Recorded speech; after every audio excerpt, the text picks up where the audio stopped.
আজকে তুলে ধরবো একটি স্মার্ট সিঙ্কের কতগুলো খুঁটিনাটি বিষয়। একবার এই স্মার্ট সিঙ্কটি ইনস্টল করেছেন, তো ইনস্টলেশন করার পরে ওনার কাছে মনে হয়েছে যে এটার পানি যে পানি প্রেশার আছে সেখানে তার থেকে একটু কম। তো এটা মূলত বিভিন্ন কারণে হতে পারে। এছাড়াও এই সিঙ্কটা আমি দেখার পরে বুঝতেছি এটা ইনস্টলেশনের পরে আরও অনেকগুলো সমস্যা আছে। পানির ফ্লো দেখতে পাচ্ছেন একেবারেই কম, আসলে এরকম হলে চলে না। তো এটা বিভিন্ন কারণে হতে পারে। এই সিঙ্কটা মূলত রিইনস্টলেশন করতে হবে। এই যে বিটটা দেখতে পাচ্ছেন ওইখানে এটা মার্বেলে শেপ করতে হবে সিঙ্কের জন্য, যে সিঙ্কের কালারটা গ্রাইন্ডার ব্লেড দিয়ে এমনভাবে শেপ করা হবে যাতে সিঙ্কটা লেভেলে চলে আসে, 1 মিলি 2 মিলি ডাউনে থাকে।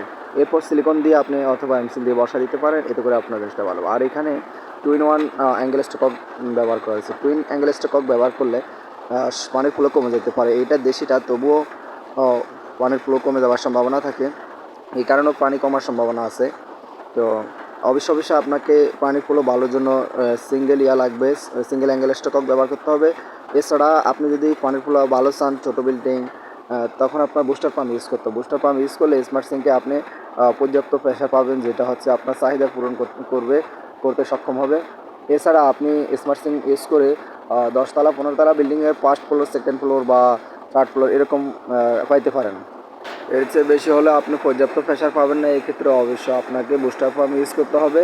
তো আমার ভিডিওটা ভালো লাগলে লাইক কমেন্ট শেয়ার করে আমার পাশে থাকবেন। আর নিত্য নতুন প্লাম্বিংয়ের যে কোনো কাজ শিখতে জানতে অবশ্যই কমেন্ট করবেন। ভিডিও কল, অডিও কল সহজে আমি ফ্রিতে আপনাদের বলে